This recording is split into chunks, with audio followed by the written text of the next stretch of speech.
Let me go.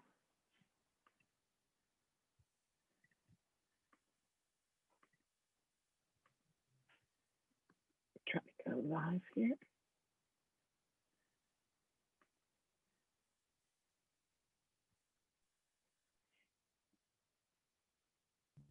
Raymer, did you want to introduce your team before we get started? If you don't mind, I will, and I've got a brief introduction for you, Dr. Earley. Yes, and so I'm going to take this. Oops, sorry. I am going to, if I can. Oh, there we go. I'm going to stop sharing, and then that way you can do that, and then I can just bounce it up when we're ready.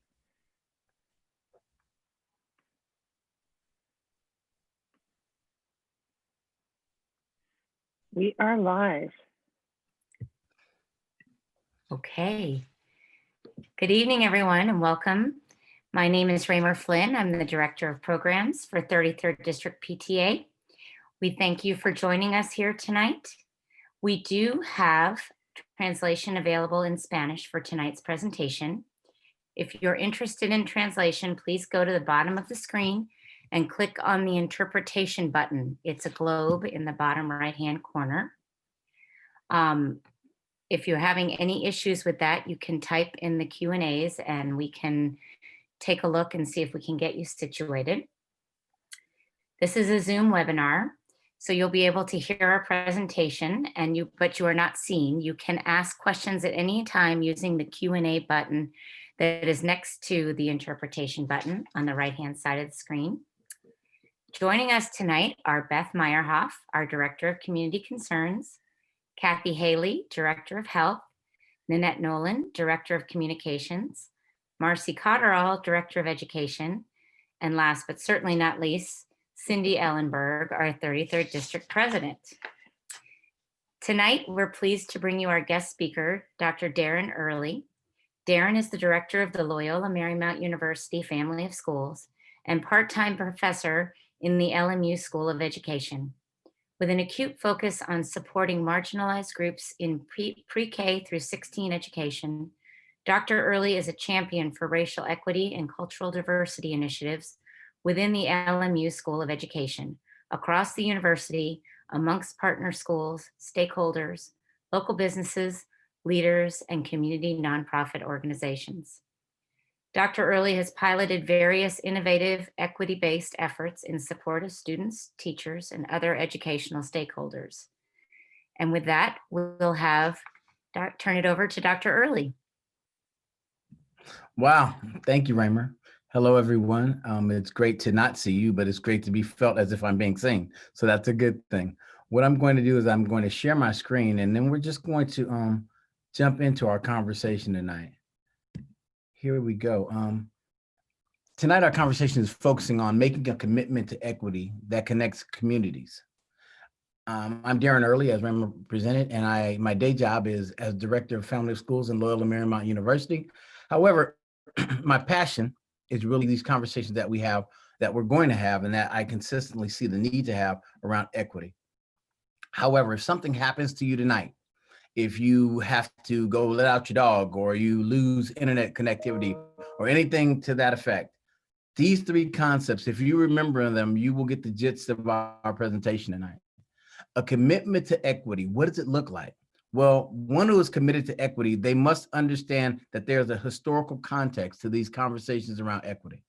The second thing is that someone who is committed to equity, it requires that they are personally reflective and that they take part in personal reflection.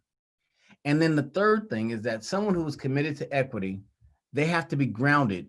Their actions, their thoughts, their behaviors, their interactions have to be grounded in healthy and quality relationships. So as we walk through our conversation this afternoon or this evening, we'll be touching on each of those in a unique way, not spending a lot of time because we only have about 45 minutes, but spending enough time for you to think through those things. And then hopefully they'll raise some questions that will be addressed maybe during our Q&A, or if not during our Q&A, maybe later on at some time, you'll do some research on your own and take a look at it.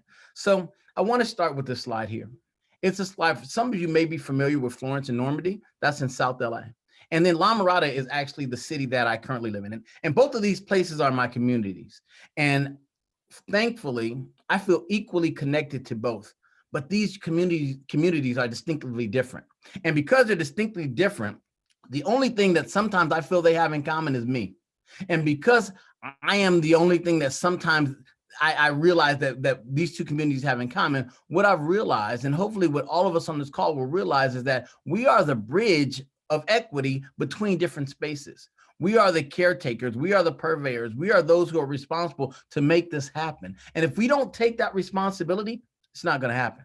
So if we start someplace tonight, let's start with just our own owning this process. We want to own we want to own the connection that we make to looking, producing, moving forward a conversation of equity, and also recognizing that if we don't do it, as the old proverb says, it might not get done. So thinking along those lines, I want to start with this picture, and this is a picture of my family, and it's always important for me to start with a picture of my family because this is my why. This is why I do the work. This is why I think these conversations around equity are important. My wife and I, we have 5 children, but we have 2 bonus children, which are my son-in-law and my daughter-in-law. But this is a picture of our family at a traditional Nigerian wedding ceremony for my son and my daughter-in-law. And it's funny to say daughter-in-law because one of the things I've learned about relationships is that you can define them how you see fit.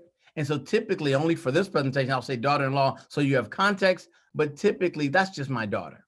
And so moving forward, in this picture, I want you to understand who we have in this picture. In this picture, we have folks who have grown up as only children, and we also have folks who grew up in houses full of siblings.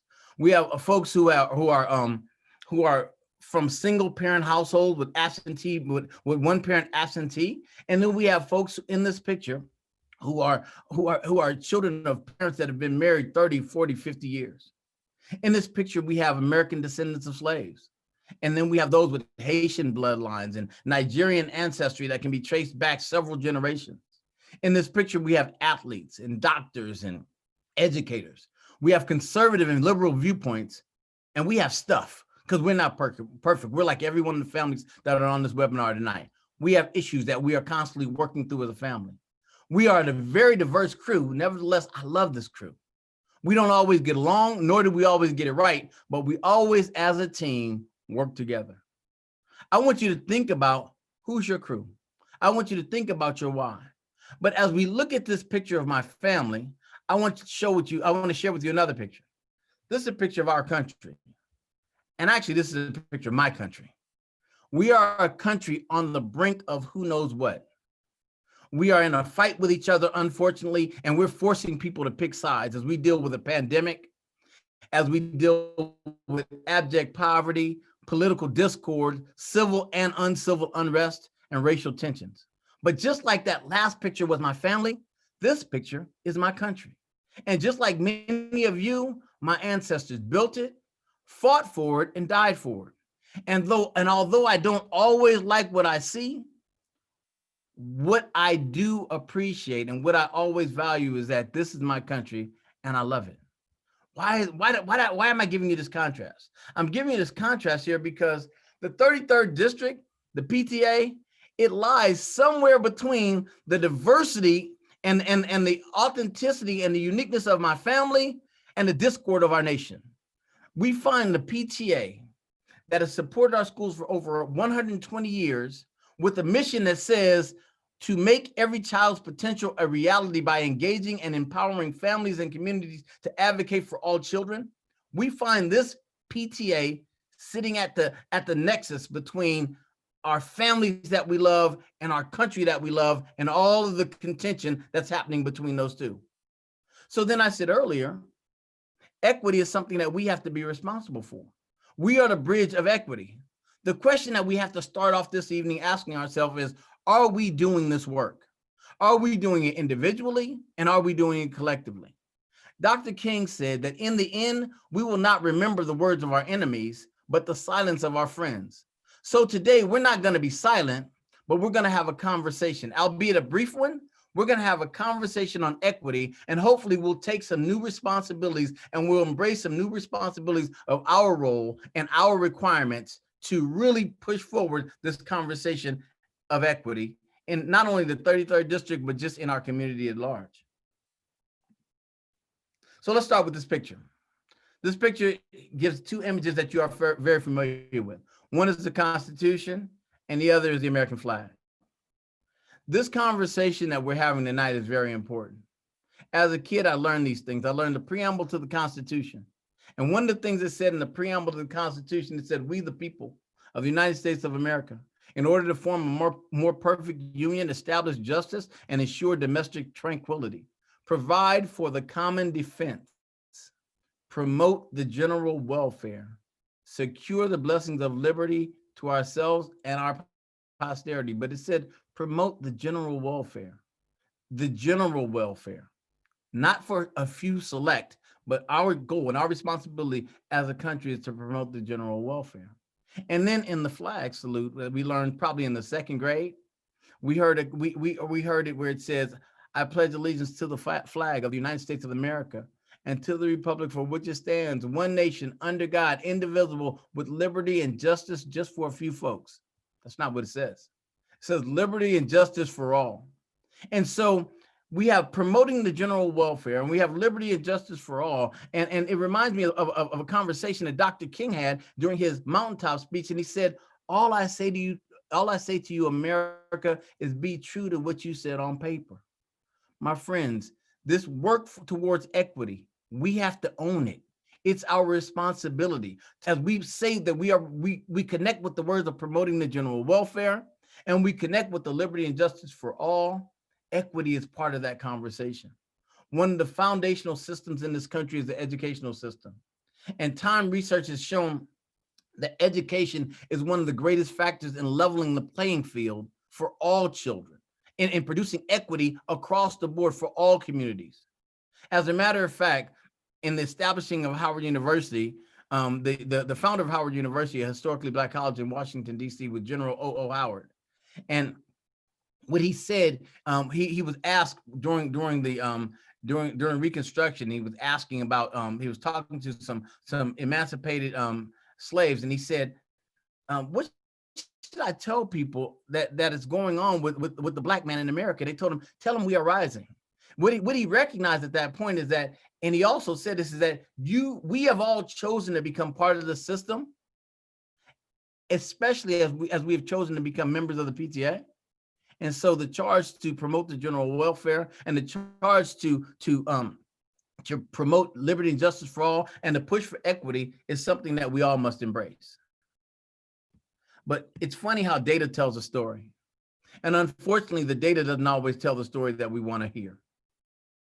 This data that you see in front of you is kind of stunning, but I want us to take a minute just to digest it.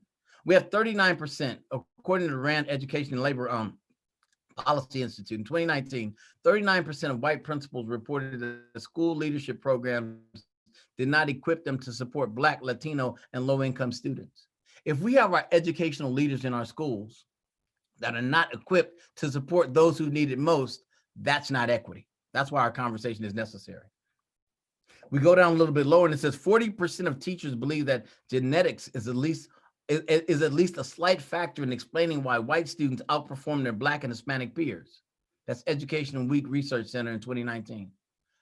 4 out of 10 teachers think that genetics, that's not a conversation, that's not a conversation that's promoting equity. That's not a belief system that promotes equity. We go a little bit further down and we see only 28 states out of 50 that they have teaching standards that ask teachers to consider or to confront their personal biases. And only 3 ask teachers to educate themselves about institutional biases that affect student success. We know that these are issues, but we're not putting them to the forefront. We're not doing the things that say we are promoters of equity and this is important to us. And this is the part that's really important, my friends, is that the PTA, you are the gatekeepers. Those of you who are members of PTA, you hold everyone accountable. You hold the children accountable. You hold teachers accountable, although they may be part of your membership, and you hold educational institutions accountable. Equity is something that you have to commit to, and equity is something that, again, if you don't commit to it, it doesn't get done. So this conversation tonight is not only necessary, it's very important. But as we talk about equity and we think about humanity and we think about all the different things that are going on in our country and we think about the difference in races and ideologies and experiences and things like that, one of the things that we have to remember is that we have a common humanity. And it's that common humanity that should push us forward always to do those things that are right. Terence the Affer was a slave in Rome. And what happened is that he went on to be freed because of his intellect, and they freed him, and then he became a playwright. But he had one quote that I love, and his quote was, "I am human, and I hold that nothing human is alien to me. Everything that any other human being can experience, I should be able to connect with that." As we frame our time together, the need for cultural competency, the need for a heart based upon rooted in equity, this is not new. This is not something that is strange to us, or it shouldn't be strange to us. I am human. I hold that nothing human is alien to me. So I'm going to challenge us, friends, tonight, as we walk through the rest of our conversation, that when you hear things that you may not like, that you may disagree with, that may make you uncomfortable, that may make you say, this is not what I signed up for this evening. I want you to think along the lines of saying that this is also part of our common humanity. And that if my brother is not in a good position, I can't say that I'm in a good position. That America, we want to be true to what we said on paper. So understanding the historical context. History is a funny thing. I love sports. And one of the things that always surprises me or excites me is when I get to think about our LA pro sports teams. We have the Dodgers and the Lakers and the Rams. And it's really important that when we think about these teams, the historian in me says, well, how did they get their names? We don't think about the fact that the Lakers came from Minneapolis and they're Lakers because Minneapolis is the land of 1,000 lakes. Or that the Dodgers came from Brooklyn and they were the train Dodgers, and so that's how they were dodging those subways and those streetcars, and so that's how we got the Dodgers. Or that the Rams, and it's a crazy story, that the founder of the Rams, he was just a fan of Fordham University, and I believe they're the Fordham Rams, and Rams was an easy name; it could fit easy on the jersey, 3 letters. But all conversations as relates to equity and race, they're best understood in their historical context. So what we're going to do is that we want to take a look at the historical context. But one of my favorite historians is John Henrik Clarke. And what he says about history, he says, history is not everything, but it's a starting point. History is the clock that people use to tell the political and cultural time of day. It's a compass that they use to find themselves on the map of human geography. History tells them where they are. But more importantly, history and our understanding of history in the context of equity, history tells us what we must be. History tells us the work that we must be committed to. History pushes us towards doing that good work, not just for ourselves, but that good work on behalf of others. So equity. Take a minute, think about it. What does equity mean? What is equity? If you have a pen or a paper or you want to type it on your cell phone, just put down a brief definition. Because we talk a lot about equity, but and it's on the PTA website, it's all in the newspaper, everybody's doing equity work, but a lot of people aren't thinking through what equity means and a context for equity. Equity is not equality, my friends. Equity is not everybody having the same thing. What equity is, if you look at these pictures, equity requires that we understand the conditions and then we help others to get what they need in order to be successful. If you look at the picture on the left, what we see is that we see 3 children trying to look over a fence. And we see that the ground is uneven. And we see that the fence is uneven. And we see that the children may not be the same height. And so if we're going to push towards equity, we don't just say, we'll give them all the same thing and see what happens. No, we look at the context of what's going on in their spaces. And then we say, well, one child may need 3 boxes. Another child may need 1 box. Another child may need 2 boxes. It just depends on what that child needs. That's the work of equity. Equity requires understanding of context. And if we choose not to understand the context is going to be hard for us to push towards equity. So we think in terms of our national context, the story of our nation. All of us are familiar with the Statue of Liberty. Give me your tired, your poor, your huddled masses yearning to breathe free. The wretched refuse of your teeming shore, send these the homeless. Tempest tossed to me, I lift my lamp beside the golden door. That is a welcoming message at the base of the Statue of Liberty. But the amazing part is just this, is that when I went to Ellis Island as a kid, not as a kid, as an adult with my children, what I realized is that that wasn't necessarily my story. And so as I understand what's going on historically in our country, I have to understand that for all the folks in this country, the Ellis Island, give me your tired, your poor, was not their story. As a matter of fact, our country has a history and a legacy of inequity. Our Native Americans were moved from their land via the Trail of Tears and a variety of other different instances and circumstances. And so they were not greeted with the give me your tired and your poor. They were pushed out of their space. So the story of America and equity looks a little different. And so if we're going to level the playing field for them, we have to consider the situations consider the situation and the context of that. If you look to the left, American descendants of slaves, they didn't come here through Ellis Island. That's the picture of how we came here. It's not a comfortable picture. Many people don't want to look at that picture. Many people don't want to talk about slavery and the lingering effects of slavery. But if we're going to talk about equity, we have to understand historically the nature and the issues that a group of people coming to America have been faced with. In the lower right-hand corner, we see something called Angel Island. A lot of us in our history books, we didn't learn about Angel Island, whereas in California, we should have. Angel Island is actually where many of our Asian American immigrants came in. Off the coast of California, it was not as easy to get into or to immigrate into Angel Island as it was into Ellis Island. Many more were rejected. Many more were detained. But what we have to understand is that our country has a legacy of inequity. So if we're going to commit as a PTA to do the work of equity, history matters. History matters, my friends. And so one of the things I want us to think about is that we have an opportunity to contextualize the narrative of historical inequity. It's not that most of the times, it's not that we don't have the answer that we need. Most of the times, we simply refuse to ask the right questions.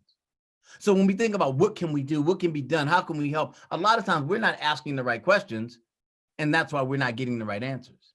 But these are two books by a Howard University graduate, Isabel Wilkerson, that are probably two of my favorite books.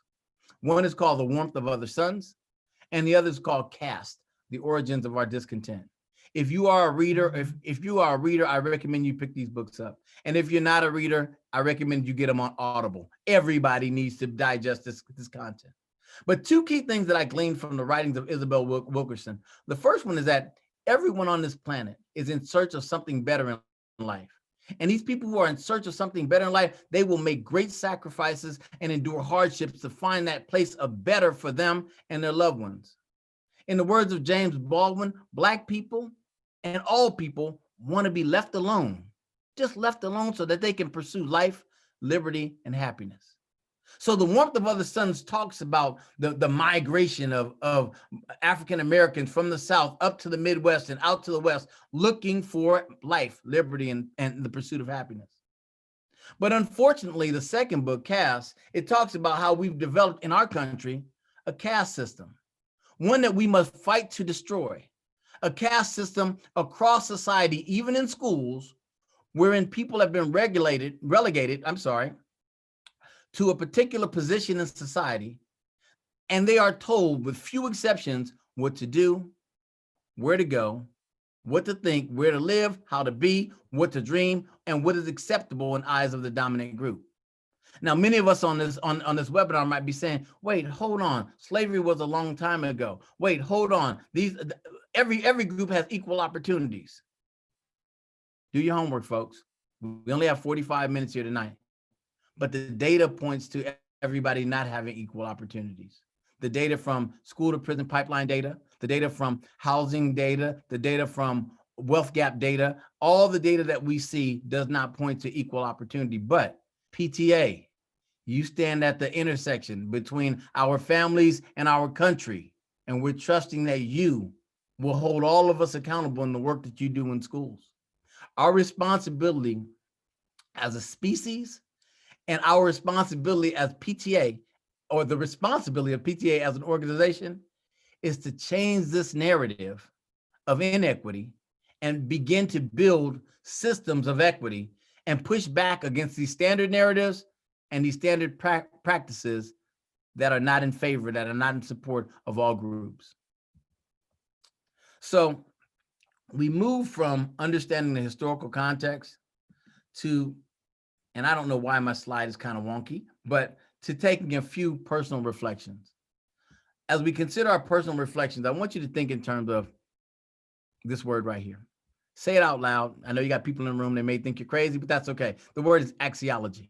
Some of you may have heard of the word, some of you may not have heard of the word. But thinking in terms of axiology, I want you to think in terms of this little, the question I'm going to ask you right now. For the rest of the year, you have an option to eat steak every night or to become a vegan. Now, some of you are saying, I'll take the steak. I'm a meat eater. And others are saying, I'm vegan. It gives me more variety. I don't want to do steak. I'm worried about the environment and various different things like that. Axiology and the concept of axiology, what it does is that it allows us to think in terms of these choices and these dispositions as not being necessarily right or wrong and not holding a moral value, but they're being decisions that people have the opportunity to make.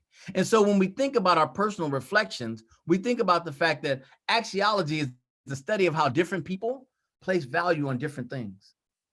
Ethics, different perspectives on what's good and what's true, or aesthetics, different perspectives on what's beautiful and what's harmonious. But one thing we have to understand is that as we have these conversations around equity, how people place value determines the decisions they make also. So wherever your values are, I believe the Bible says wherever your heart is, that's where your treasure will be. And so the reality is just as I'm hoping that as we think about this work of equity, that's where our value is, that we recognize that this is something that's important, that this push towards leveling the playing field for families and students and communities, this is important work.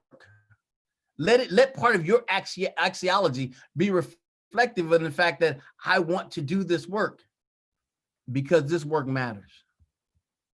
In Los Angeles, what we've realized is just this: equity and in our personal reflections, we have to realize that Los Angeles is one of the most diverse cities in the world. I remember years ago, I worked in a cultural diversity training program, and what we would do for our professional development, we would go to all these different little spaces in Los Angeles. Now, there's different reasons why Koreatown is named Koreatown and the Merck Park. Some are political, some are business oriented, a lot of different reasons. But what you can do often in these spaces is that you can learn a little bit more. Once you get beyond the culinary aspects, you can learn a little bit more. And sometimes you can interact with folks from different parts of the world by just being in certain parts of Los Angeles. In many ways, LA has become very ghettoized. Ghetto in the sense of ethnic and cultural isolation and segregation. We are in a pandemic, but we haven't always been. Brene Brown said, people are hard to hate close up. In her book, Braving the Wilderness, she challenges us to move closer. And I'm challenging you today. If we're going to move towards equity, we have to get out of our little isolated enclaves, and we have to move towards spaces and build bridges and create relationships with folks of other cultures and ethnicities and life experiences. We have to broaden our scope. That is a challenge. We have to look in the mirror and ask ourselves, how many people do we know that are not like us? How many people do we truly interact with that will cause us to stretch our understandings of values and culture and different things like that? Because if we're going to be advocates for equity, we have to stretch ourselves in these spaces as it relates to who we interact with. Thinking along those lines, as we interact with folks and as folks interact with us, there's a theory that's called the looking glass self theory. And what happens is just, I want you to take a minute to just kind of look at this. Because one of the statements that connects to the looking glass self, it says, I am not what I think I am. I am not what you think I am. I am what I think you think I am. Our interaction and impressions of others matters to them. People will sometimes say, oh, no, it doesn't. It doesn't make a difference to me how somebody feels about me. That's not true. That's not true. And so what happens is that in this conversation around equity, it has to be clear to those that we're interacting with. It has to be clear that those to whom we are serving, particularly in schools, particularly children, it has to be clear to them that we think that they are important. In our membership, it has to be clear to the other members that we think that they are important, that we stretch ourselves to meet the needs so that the PTAs in our local spaces, specifically the 33rd district, that it's an inclusive piece. It's not exclusive. It's not a country club. It's a bag of grapes where we come in together and we bang around and we bleed on each other. And when we're done, we develop this fine wine that is effective and beneficial to all that are in our group. And last, another wonky slide. I apologize. I don't know what happened with that. But the last thing I want you to think about is the fact that if we're going to do this work of equity, we need to understand that equity and relationships have a connection. Let me give you a story. And in the upper left-hand corner, you see the image for Howard University, which is a historically Black college. And in the lower right-hand corner, you see the image of UCLA. Above UCLA, you see Ojai, California. Below Howard University, you see South Los Angeles. I have a dear friend of mine. His name is Patrick Harnett. He works up north right now. Pat and I were teachers together.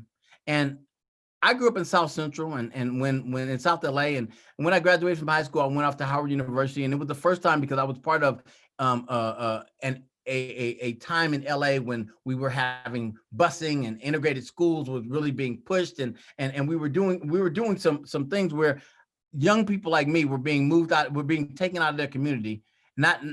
We're going to school out of their community to different communities that didn't look like that. But Pat, on the other hand, he lived in Ojai. And the story Pat tells me is that prior to him going to UCLA, he had never really interacted with any African-American folks. And so the reality for Pat and I, the rubber met the road at Horseman Junior High School in South LA on 71st and St. Andrews. And Pat and I, we were both math teachers. He was the math department chair. I was a new math teacher. And so we just developed a fast friendship. And this fast friendship went beyond math. I mean, we were athletes. We both were newly married. And it allowed us to really begin to get to know each other. We went to conferences together, and then our wives kind of hung out, and we had a great relationship. And I remember one day we were standing in the parking lot of Horseman Junior High School. And Pat asked me, he said, Darren, he said, do Black people get sunburned? And I paused and I looked at him. I said, Pat, you are an idiot. And we just laughed. I said, yes, Black people get sunburned. Why would you ask me that question? He said, man, because I didn't know if that was the case. And if Black people didn't get sunburned, I was going to say it was unfair. Now, some of you are sitting there saying, that's kind of crazy, Darren. Why would he ask you that? Why would you just allow that to be, part of the conversation? Why would you give him a pass in a conversation like that? Well, let me tell you why Pat got a pass. Pat got a pass because Pat was my friend. We had a relationship. He didn't say anything that was insulting. He said something out of his ignorance. I want you to think about what are the reasons why we don't cross racial lines? What are the reasons why we don't do the work of equity? Do we not do that work because we're afraid? Do we not do that work because we're ignorant? Do we not do that work because we don't have a pathway? We need to answer that question because there are some reasons why we're not moving forward with this work when we all have the capacity to do so. But on that day, Pat asked me, and it may not seem like that was a conversation that leveled the playing field, but in a sense it did because it allowed us to have other conversation. It allowed him to have other questions that he could ask me. So we stop and we say, relationships matter. But what are relationships? Sometimes things we call relationships, they're not really relationships. So if we're going to talk about equity and its work of the PTA 33rd District, we have to decide and ask ourselves if our relationships are going to be transactional or are our relationships going to be interactional? Are they going to be transactions where I have a goal, you have a goal, and that's all we're about?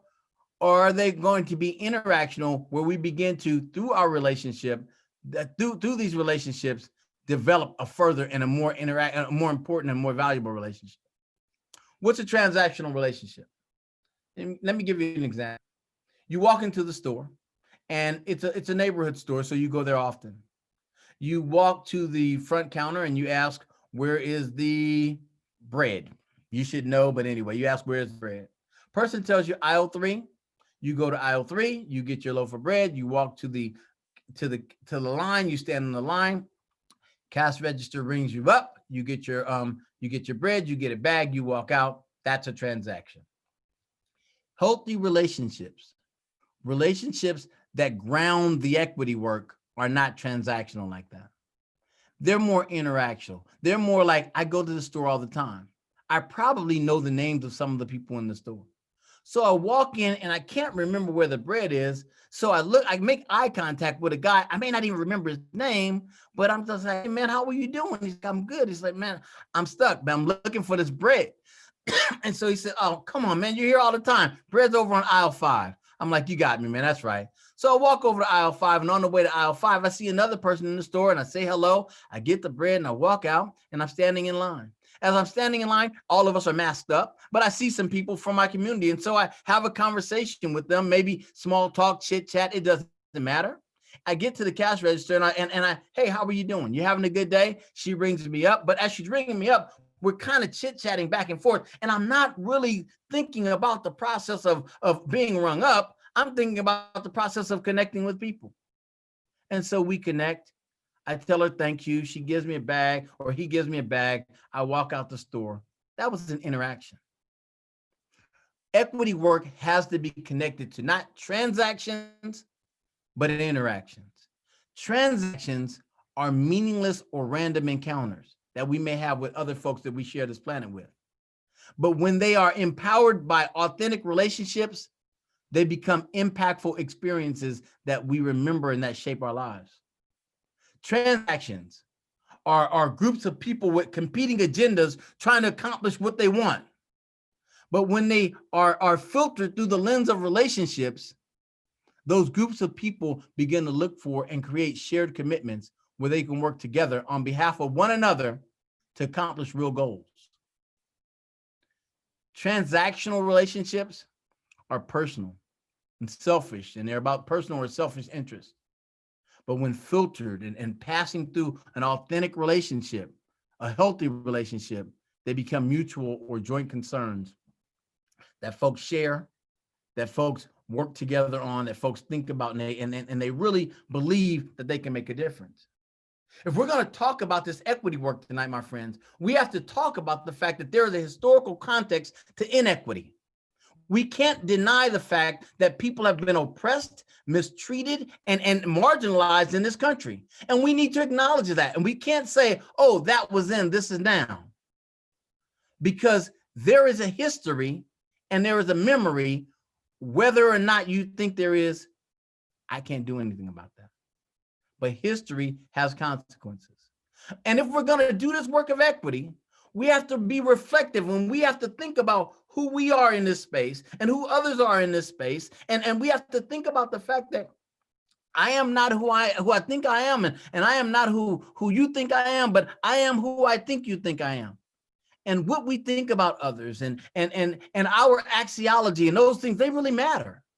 So if we're going to do this work of equity, we have to consider that.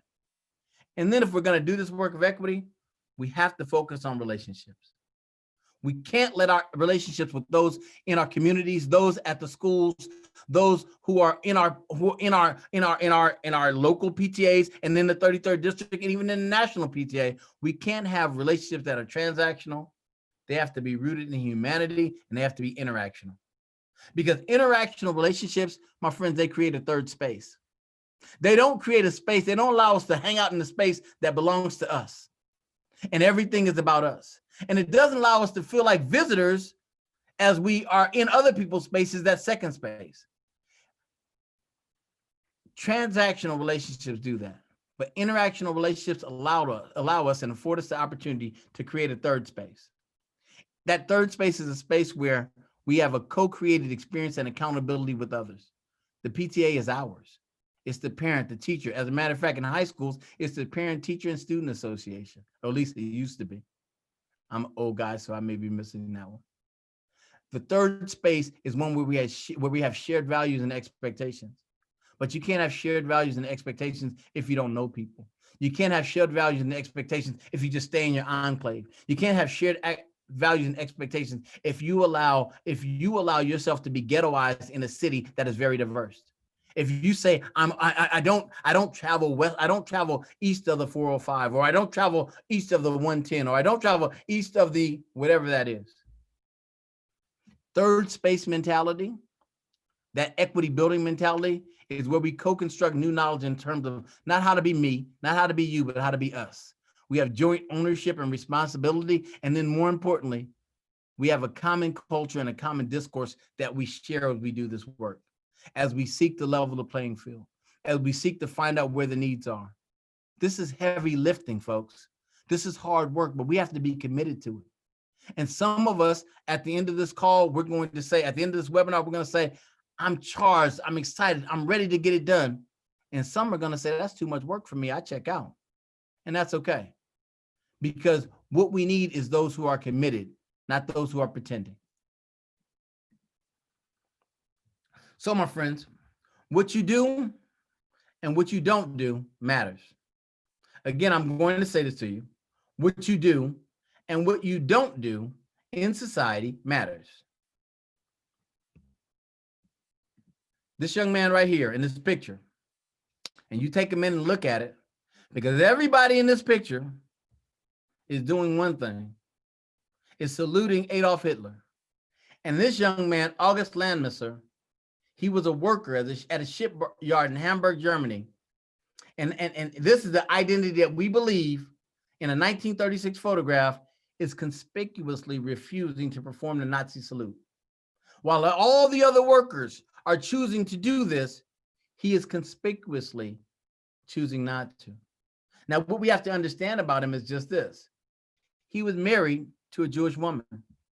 He had children who were partial Jews and partial Germans. And because he chose not to salute Hitler, he was punished.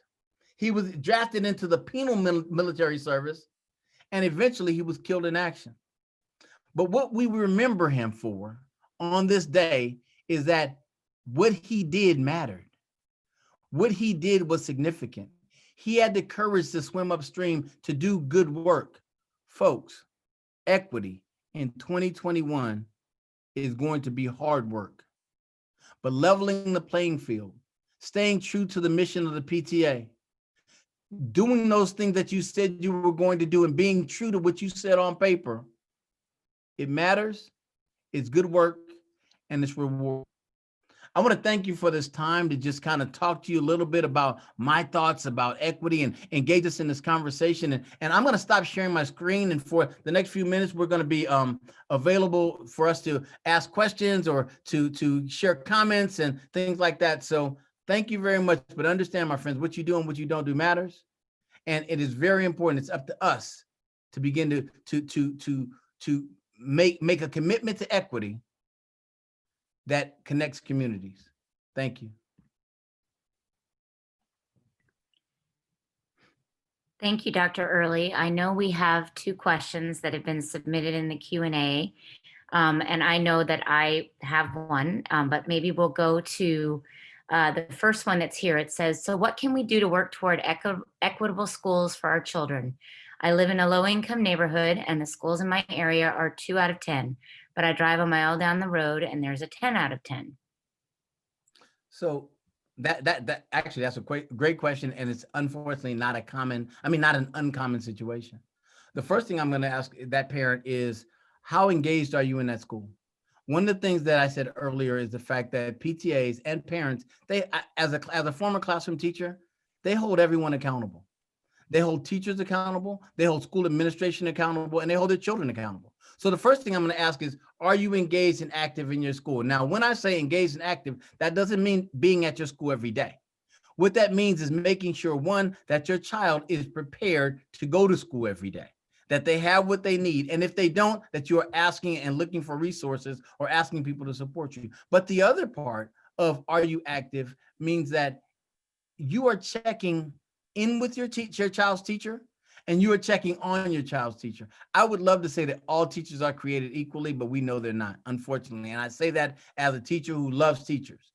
And what is important for us to understand, and what is important for you as a parent to understand, is the fact that it is important for you to check up on your child. It's important for you to check up on your teacher. Let the teacher know that you support them, but let the teacher know that you are sending your best child to school and you're not keeping the good ones at home and sending other children that just cause problems in school. We are sending our best children to you.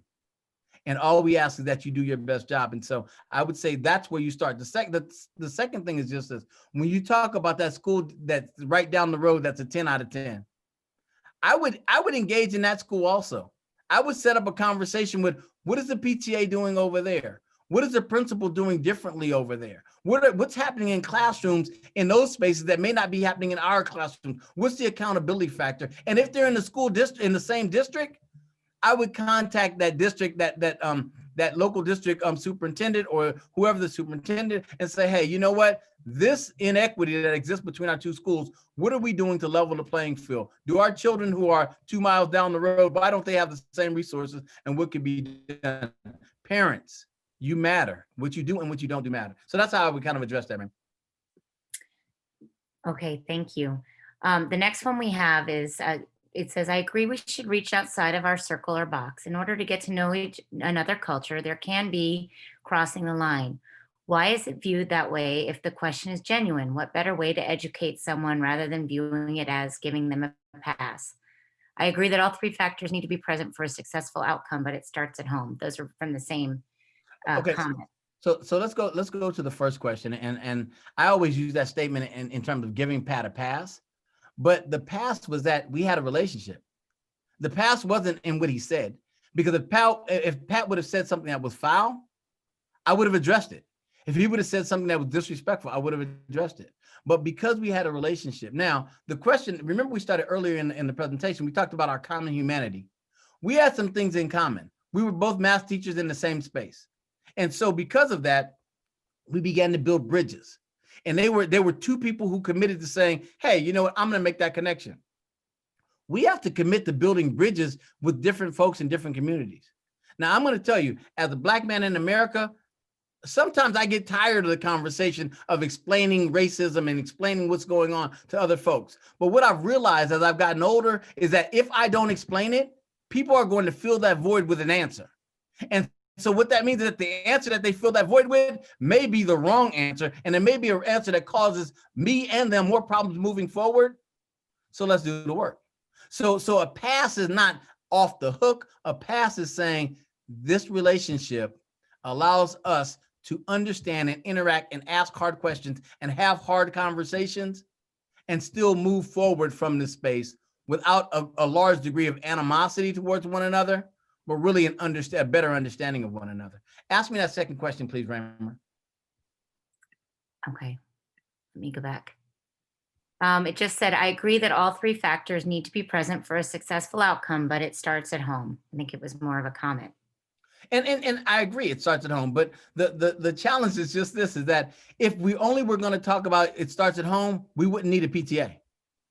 PTA does work for schools with schools. So for me to say it starts at home, yeah, you're right. I am fully responsible for my children. But remember, we talked about there is a context. Let's just pick a context.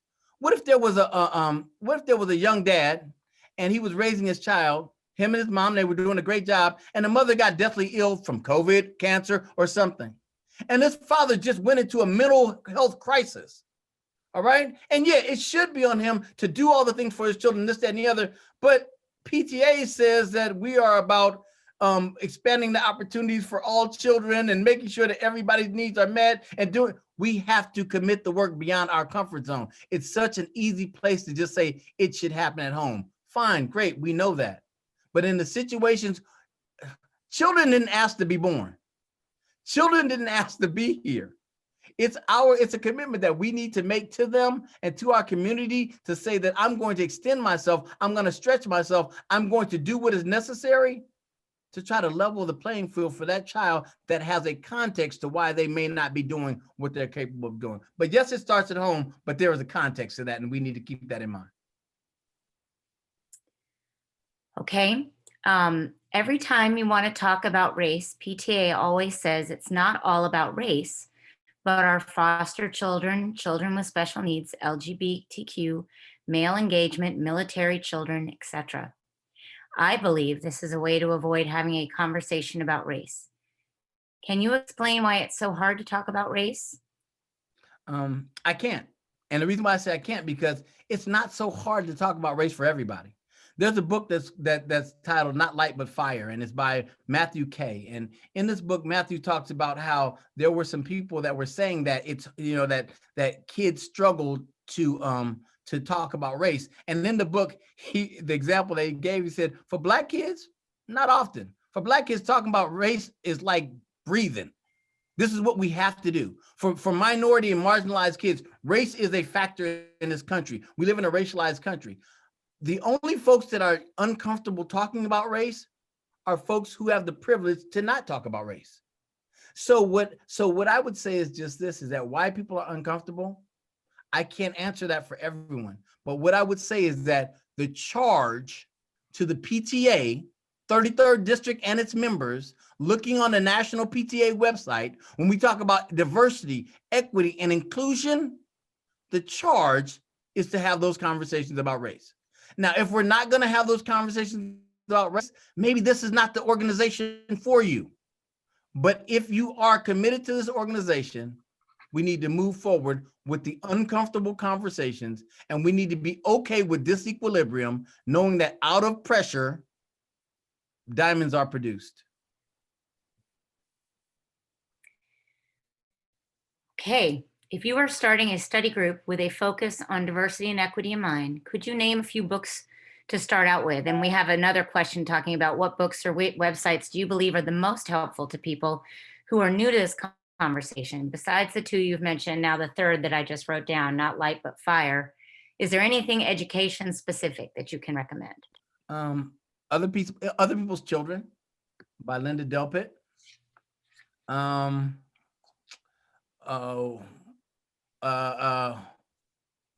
Bettina Love's book, and I don't know why I can't think of it. I'm confusing that with a book by Dr. Tyrone Howard, and that book is All Must Thrive. But Bettina Love's book is better than oh, come on. Somebody put that in the chat, please. I don't know why I am blanking. Turn to one of my panelists to Google that for you. Please, I don't know why I'm blanking on Bettina Love's book. There's a lot of books, and I would it's what do we have? We want to do more than survive. Is that what it says? Thank you. Okay, there we go. I appreciate you. All right, thank you, Jennifer. The challenge, I think, in terms of information is that there's a lot of information out there. I think what it requires is just this: am I reading it just so I can scholarly say I'm reading it, or am I looking for information to apply? One of the best books you can read is Somebody. Have a conversation with somebody, because oftentimes we look at people from certain demographics and we think that they're all the same. We think that by reading one author, we're going to understand all the Black folks, or we're going to understand all the Asian folks, or we're going to understand all these different people of this group, all the women or whatever. You're not. You need to have conversations. You need to commit to interacting with people individually so that you can hear individual stories.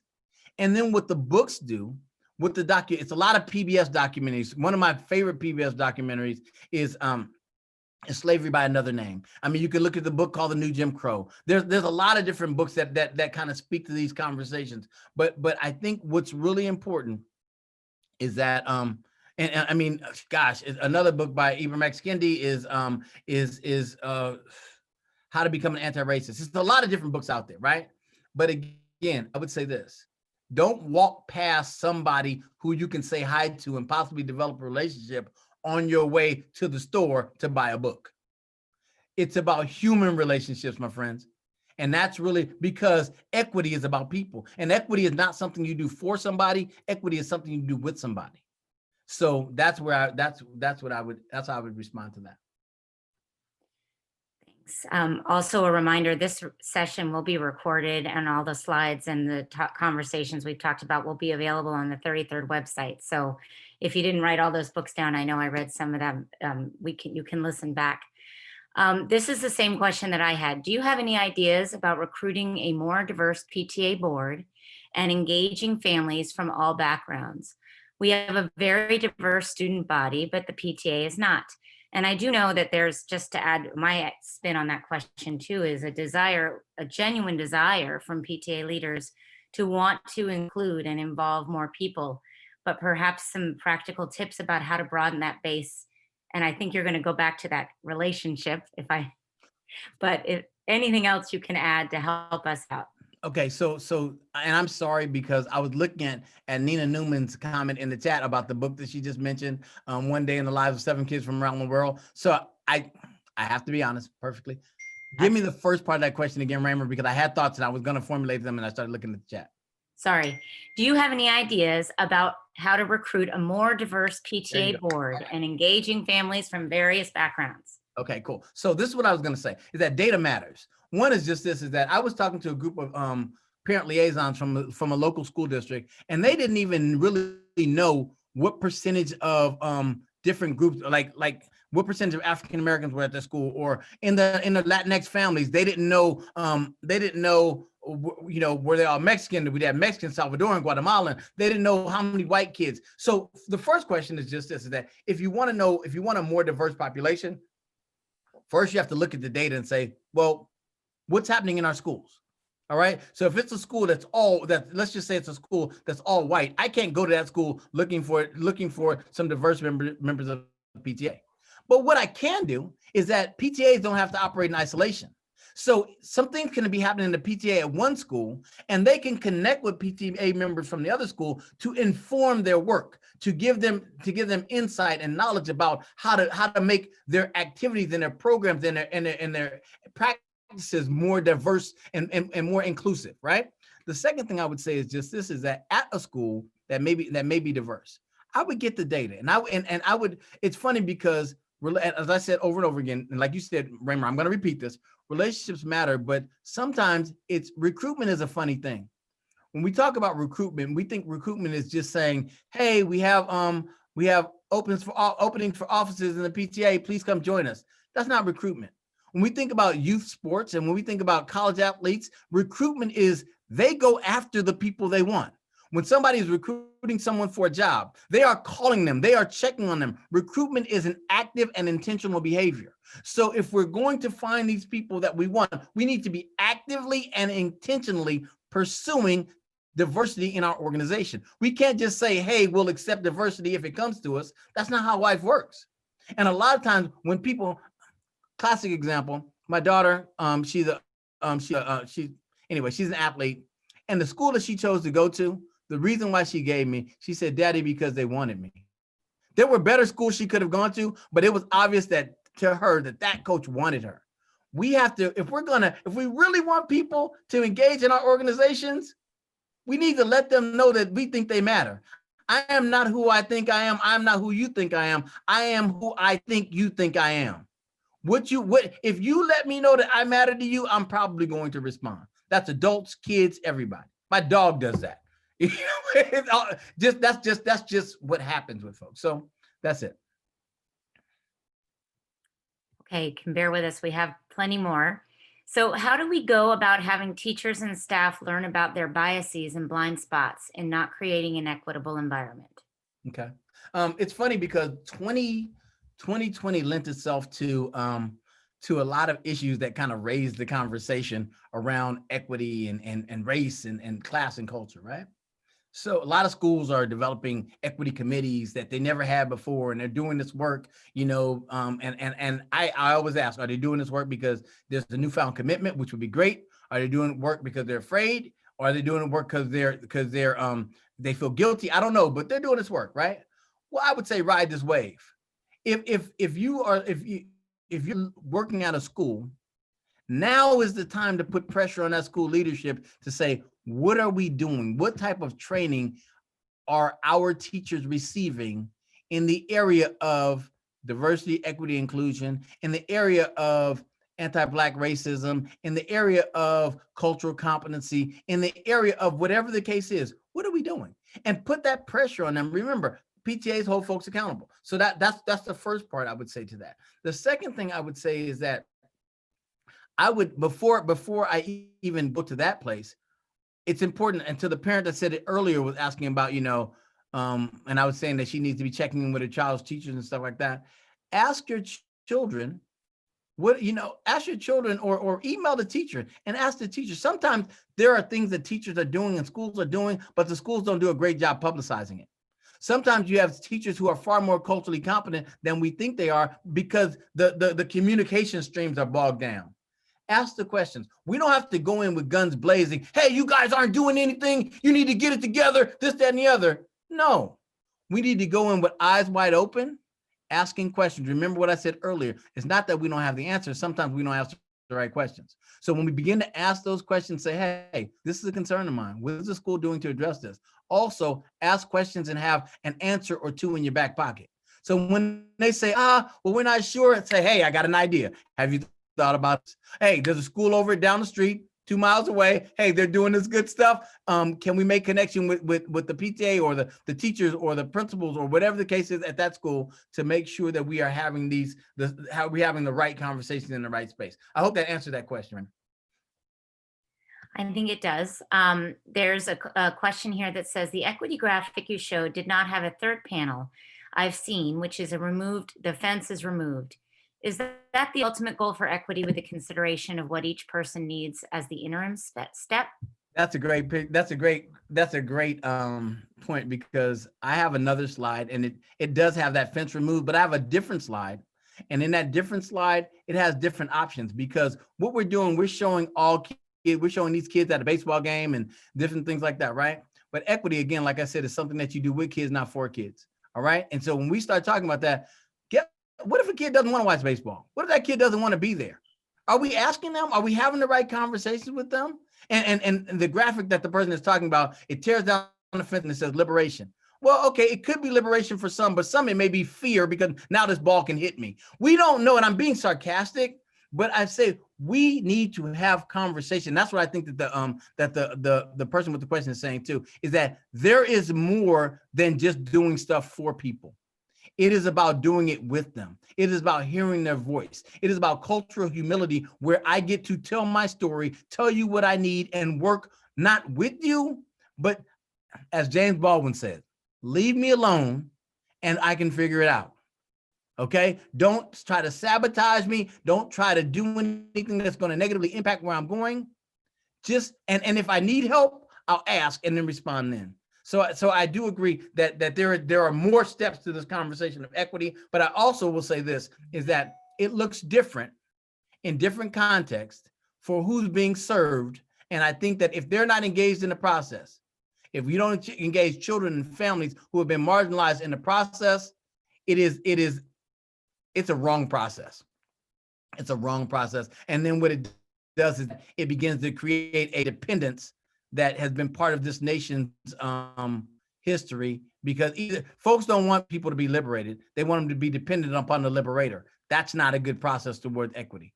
Equity is about liberation. Equity is about folks having a seat at the table where they can engage in the conversation on their own, for their own benefit, and also to contribute to the lives of others. And I think that everybody is capable if we just kind of give them what they need. So yeah, there's more to that graphic. And answer that question, there's more to that graphic. Okay, there's a lot of discussion about perhaps putting together a reading list. We have some good suggestions in both our chat and the questions. Somebody mentions Stamped is a fantastic book for middle and high school kids. And Creating Love by John Bradshaw and Emotional Intelligence by Daniel Goleman. Not about race. A classic is Souls of Black Folks. I mean, we have a lot of different books, and what I could do is this: I can send you a list, and then Raymer, when you go through this chat, I'm sure all these intelligent folks are putting a lot of stuff in there, and so and I think it's important not just to compile it, but then also begin to do a few things. One, compile that list, put it on the website. Also, make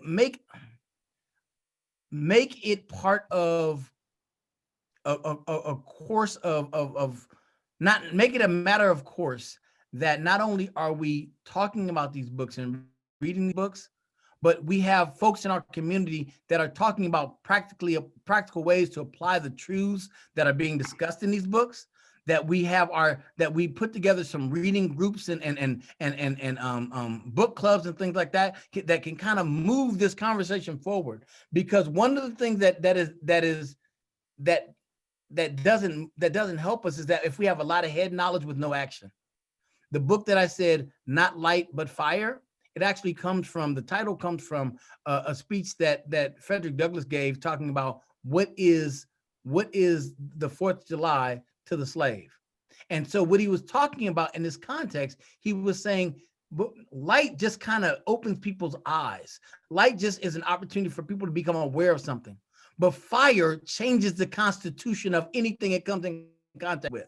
It is not time right now for light. It's time right now for fire, for us to literally change the constitution of the communities, of the schools. We need to, nobody can tell me anything that fire is hitting that hasn't changed. And now it's time for our actions to be more pronounced than just our words. Yes, and I think there's a comment here too that says, suggesting that if we create study groups, maybe book clubs, that it would be helpful if that study group was diverse. Yes. Yes. And another comment was, great advice, letting people know that they matter. But here's another question. What would you suggest in addressing cynicism and disillusionment / disappointing in having these conversations and create change? This creates a block in parental engagement.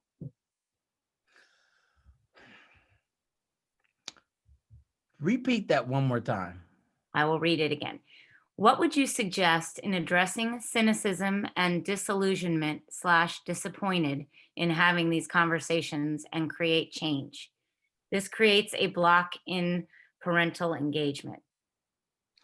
So again, you guys have heard me say it several times. One of my favorite authors and historians is James Baldwin. And one of the things he was asked in an interview with Dick Cavett, he said, are you tired? Are you kind of ready to kind of give up? And he said, and very thoughtfully and reflectively, he's like, I'm still living. I'm still breathing. And as long as I'm still living and I'm still breathing, I got to still be fighting. I got to still be moving this. I got to still be working to move this agenda forward. I think, yeah, disillusionment is a possibility. It's a real thing. But I would just say, I would encourage that person to say, what is the alternative? And if we don't think about what the alternative is, we'll just sit in a place to say, I'm tired of doing this work. Well, the other part is that it's not about us. See, the reason why I showed you the first picture of my family, that's my why. If you have not identified your why, you will grow weary in well-doing. But if you have identified your why, you won't grow weary in well-doing. And as the Bible says, you'll reap if you faint not. It's hard work. It's a heavy lift.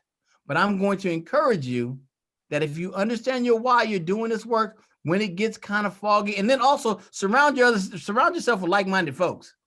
Don't surround yourself with naysayers. Surround yourself with yaysayers. Surround yourself with folks that are saying, hey, you know what? I'm in the game. So when you're tired, they can push. And then when they get tired, you can push. You gotta have good people around you. Again, relationships that help you, encourage you when you get tired. But it is tiring. We've been having these conversations for too long. One of the graphics that I show often is that, I think about 1965, 1968, 1992, and here we are in 2020/2021. And we have riots and civil unrest and this, that, and the other. And then people forget about it. And then they come right back and we have them again in 5-10 years and people forget about it. Right. But you know what? We have to extend our memory, and we have to consistently